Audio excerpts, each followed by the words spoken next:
Depressed, overworked, job suck, unappreciated, family problems, money worries. Well, we have a pill for you. Fucking 1,000 milligrams.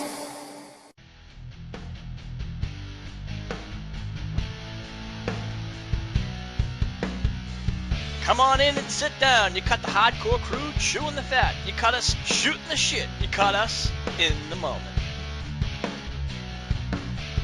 Hello everyone, I am your hardcore host Brickhead, and welcome to Hardcore Wrestling Radio's In the Moment. And tonight's theme is going to be the greatest stables in history. Let me introduce the panel before we go on. First, he's a classic wrestling manager. He's over at DK Retro, Joseph Knight. Joe, what's up? Oh, I'm doing good. Pretty much just sat back. We just finished our Star Wars review. We're going to be doing a game review later on, but I'm doing good. This is my favorite topic. Stables have been the greatest thing I've ever watched growing up in various territories. This is going to be something I'm going to enjoy. Yeah, absolutely. And then we have the incomparable Lance Moss. He's over at youtube.com/LanceMossTV. Lance, what's up? What's up, guys? Let's have some fun. First, if I have to pick one of my personal favorite stables, and that would, of course, be the NWO. You know, and I don't want to talk about the Wolfpack or the NWO Gray, because personally I thought those spin-offs suck. They even had the LWO, Latino World Order, and again, I don't consider those parts. I'm talking about the black and white, the original, NWO. First they had the Outsiders come in, and that's really what got things rolling. They had Kevin Nash and Scott Hall, and when they brought down Hogan again, it just sent him up to that next level. And I think the only problem with that is they brought in more wrestlers and more wrestlers and more wrestlers, and it was like their own brand. And I just thought that kind of killed the whole originality, so to speak, or just, everybody got lost in the shuffle. Joe, over to you and your thoughts. Well, they also added on Sean Waltman, which was, I guess, six-pack they called him back then. The NWO concept, even though it was a Japanese-based concept, they made it look good over in WCW. It was something that, even when I saw it, I kind of marked out, because I thought it was going to be actual WWE sending people over. Even though I was wise to it, because I was still a manager back then, starting my booking, promoting booking type, it was still one of the best things, and I agreed. The faction of the four, which is Hogan, Nash, Hall, and Six-Pac, were pretty much the dominant group in the early days of the Monday Nitro Wars. Yeah, and you know what? They were the major part of it that really, for a while, was beating the shit out of WWE. Lance, over to you. Your thoughts about the original NWO? Honestly, biggest group has to be probably the group that had the most impact on screen for any faction in wrestling history. The Hall and Nash, people thinking it's an invasion, and the turning of the ultimate babyface, Hulk Hogan, and then they just ran roughshod over basically Ted Turner and his paycheck book. Pretty much, and I think that was one of the major downfalls. Now, I want to kick it over to Lance. Then, Lance, what was one of your favorite stables? They weren't quite an on-air stable, but I gotta go with Hall, Nash, Waltman. That would be the 1, 2, 3 Kid, Triple H, and Shawn Michaels, better known as the Clique, because DX pretty much, they actually helped keep WWF at the time afloat when everybody was going to WCW. Also, well, basically, let's just face facts. These two stables had a very good hand in running the Monday Night Wars. We talked about, the Clique, how they'll be behind the scenes, but HBK made a lot of references to the Clique, and of course, everybody, the fans said, oh, it's his fans. No, the Clique was the under-the-side things, and I think one thing that really busted it open was when Hall and Nash left, and they did that, big, group hug in the ring, in the cage. And I think it really set off, what is going on? And I'm sure, from what I understand, even Vince McMahon was not happy. I think it very well could have worked, and the DX was kind of like a spin-off of that very same stable. Joe, over to you. You could say that was also the firing shot of breaking kayfabe. It was one of those things that when I first saw it, and I saw them all hugging in the cage after a good battle. I was kind of really upset about it coming from the wrestling background because of the fact that, hey, these guys are breaking kayfabe. And that's what I will have to say, that's what kind of spurred the Attitude Era to start and what kind of helped the NWO start off. So I wasn't a big fan of the Clique because I felt it was a group of way too many egos, especially Shawn Michaels. But given their due individually, in the WWE, they were dominant. When they did that group hug in the cage, it broke all the rules. Now, Joe, I want to kick it over to you, and you have a lot of stables that you really are favorite of. So, which one would you say right now to start off? Oh wow! As soon as you brought up the topic, I had several in my head, but I gotta go with the classic stable, the stable that started it all. It is the original Four Horsemen: Arn Anderson, Tully Blanchard, Ole Anderson, and of course the Nature Boy Ric Flair. Yeah, and with the Four Horsemen, as you said, they had a lot of different transitions over time, but they were very significant. Ric Flair, was the leader of the Four Horsemen, no matter which brand it was. For a while, he was gone, and then Arn Anderson stepped up to the plate for a while, and that's when it really diminished. You could see that it started to go downhill by that time because the Attitude Era was in full swing, but again, the Horsemen definitely were, was the breaking ground for stables of today. Lance, over to you. It's kind of funny. When you were describing those, I immediately, even before you said the name, I immediately put four fingers up. Anyway, yeah, basically, there's only one segment or stable of the Four Horsemen that did not work, and that's when Vince tried to put them together. That did not work for a damn. Yeah, I hate to say it, but I think the only thing that was worse than that was TNA's, was the stable Fortune, and Fortune was just a terrible, terrible stable. Now, we're talking about favorites, but unfortunately, that was one of the epic fails. But one of the ones that I did like, and that's over in TNA, was the Aces and Eights. I thought it was very original. I liked them. A lot of people really didn't like the gimmick, but for me, I thought it was really great. But again, they got a little too big, and they kind of killed it. So, and the fact that Bubba Ray, that really was one of the highlights of his career as a singles competitor. And I wish WWE would, I guess not do the same thing, but maybe if they could spin it. But we've seen what happens when they rehash the same a familiar stable in a different company. It almost never works. Joe, your thoughts? The concept was decent. I just didn't like where it was. It was in TNA where you knew it was bound for failure. It was the point where it did make Bubba Ray into Bully Ray. It did do that and brought his character out even more. Even his wrestling skills completely improved. But overall, I just didn't like the concept. I think it was, if it happened in WWE, I think it would have been better. In fact, I think that's what they're going to try now with the Bullet Club, or whatever name they want to give it, Balor Club. I think they can do the same concept. It'll probably work. Again, I think the concept was good, wrong promotion. Yeah, and I guess it all comes down to execution.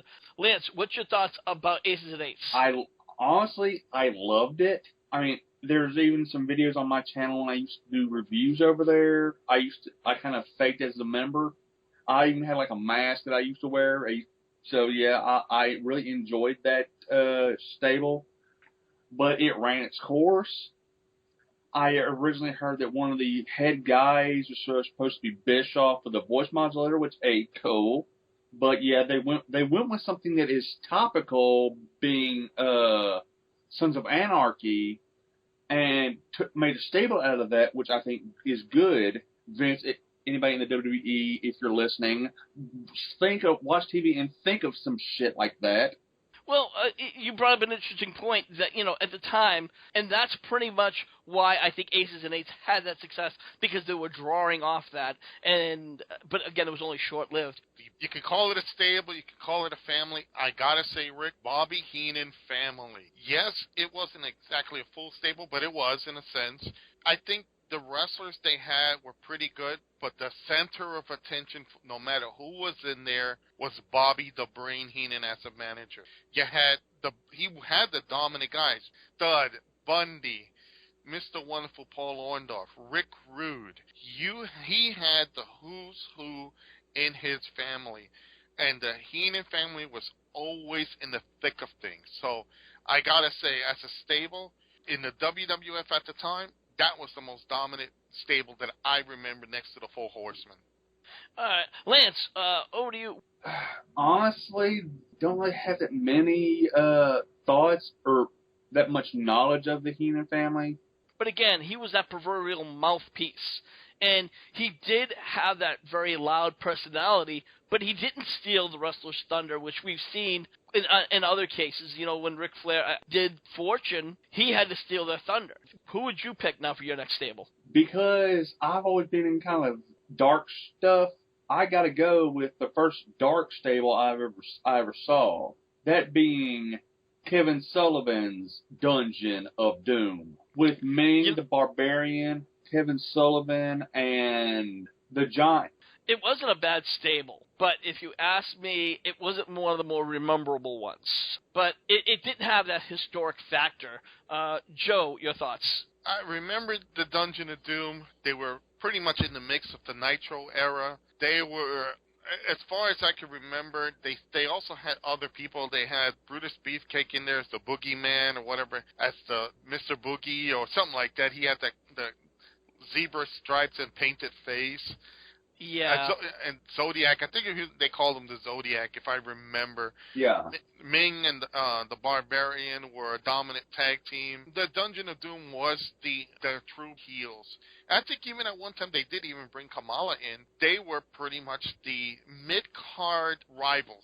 You know what? I'll have to say they are the equivalent of today's Wyatt family, which is they were in the thick of things in the middle of the card, but never really made the impacts like on the pay-per-view scene. And you know what? That's a very interesting point. You brought up the Wyatt family. The problem with the Wyatts is they have the originality. They have all the hallmarks of what a stable should be, but for some reason they seem to be getting the shit end of the stick, Joe. Well, and again, I can't understand why they just don't go really fully into the gimmick and gift and trust them with it. They're winning house shows. They're winning Raw and SmackDown. When they get that big pay-per-view shot, they choke. And I gotta say, you know, for a faction that's really the newest version of the Ministry, because they're dark, creepy guys. They have everybody doing the Fireflies. They could do the cabin in the scenes in the woods. You know, it's just something that, like I said, I kind of like the Wyatt family. I just wish they'd give them a better push. Yeah, I have to absolutely agree with you. Lance, your thoughts on the Wyatts? As I've said, I've always been a fan of these creepy-ass stables. I love it. I just wish, because I think it's like Redneck Charlie Manson family or something. I really enjoy it. It's just, I wish they would actually give them a damn win at a big pay-per-view. I mean, how the hell do they make them job to Kane, Big Show, and Ryback? What in the actual hell? Yeah, that was it's pretty sad. When a stable gets beaten out by a mesh of, three guys, and three guys that are really not that great. Lance, who would you pick for your stable? Now I got to go with the ultimate dark stable, the Ministry of Darkness. Yes, the Ministry of Darkness was great, and I think they definitely had the darkness, but they also had that spinoff where they did the corporate ministry. Yeah. Now, what were some of the factors that you truly liked about them? One, they got the gothic thing. They kidnapped Stephanie McMahon, sacrificed her. Then they sacrificed Stone Cold. Then they had just big dominant guys in there. Hell, they had the Brood. Hell, Taker at WrestleMania 2000 hung the Big Boss Man from the Hell in a Cell. Joe, what were your thoughts about the Ministry of Darkness and the corporate ministry? You know, they were a good concept. I kind of like more the Ministry, because it did. They had the Brood, they had JBL and Ron Simmons together. Or Farouk, yes. Yes, they had them as a tag team. They had Midian, who was in there at one time. He was Phineas Godwin at one time. And The Undertaker. That was Undertaker in his prime. The look, the gimmicks, the evilness. Hell, if they would have showed a close-up of him holding a knife up about to stab Stephanie McMahon, and they kind of don't show him stabbing her, but you can see the blood gush through his face, I think people would have marked out completely. He was that dark of a cult, but it worked, and it was fun. It was interesting. I think there's a lot of other stables. If I have to look at another stable in its history, they weren't as big or as far as the group size, and that's the Fabulous Freebirds and the Von Erichs. They had that great feud, but they were that, those stables that made them legendary was those feuds. And I got to say, those are two great, teams, or were great stables, back in the day. New Day's trying to recreate that to a fact, but I don't think it has the same way because they don't have one consistent feud with somebody. Joe, your thoughts? Actually, the New Day remind me so much of the Fabulous Freebirds. You have Kofi Kingston. He's more of the little talker of the group. He's kind of the Michael Hayes, even though he kind of got that cockiness. Big E is the Terry Gordy, which is the power of the group. The Buddy Roberts is Xavier Woods. He is the little guy you just want to grab and beat the crap out of. The New Day, as much as I hated them when they started, I'm warmed up to them because of their antics. Am I a big fan of their twerking? No. Nobody wants to see Big E twerk. But I would say they're like the next version of the Fabulous Freebirds. Glad they gave them the push. I hope they keep them around a little bit more, and I hope that they can get more Xavier Woods mixed in, because they actually do the Freebird rules. So my favorite stable, if I had to say a favorite stable today, next to the Wyatt family, New Day. Everybody put your unicorn horns on. I will not. I'm sorry. One thing I don't like having is a dildo on my head, especially a glowing dildo. Well, if you watch a couple pornos, you can actually see a different unicorn horn stand up. Yeah. Lance, over to you, your thoughts about New Day versus, Freebirds and the Von Erichs. Yeah. And I know that's in your area, the Von Erichs and Freebirds. Well, Von Erichs more Texas, and I think I'll pass on the unicorn horn myself. And the only thing I know about the Freebirds is the fact that the Freebird rule, and they were cocky as hell, and they were badasses when they did it. And then they had the Von Erichs. They were the clean-cut family that was just trying to have the passion for wrestling, and that feud was just absolutely great. It was phenomenal. I remember watching it on Saturday nights on World Class Championship Wrestling. But you know what, guys? We are going to wrap it up right here. Now we want to know, you, the listeners, your thoughts. Who's your favorite stable and why? Today or yesterday, please put your comments in the comment section below. And also follow us over at youtube.com/HWR Show. And if you want to hang out with us, and if you want to join in the conversation, and then Facebook in the group section under HWR Chat Room. We want you to say what you want, how you want to say it. It's no holds barred, because we are hardcore. And I want to thank the hardcore crew for coming on with us. First, he's a classic wrestling manager, Joseph Knight, over at DK Retro. I'm at DK Retro, where you can find that on Facebook.com groups, DK Retro. We talk about game reviews, classic game reviews, classic TV shows, and classic movies.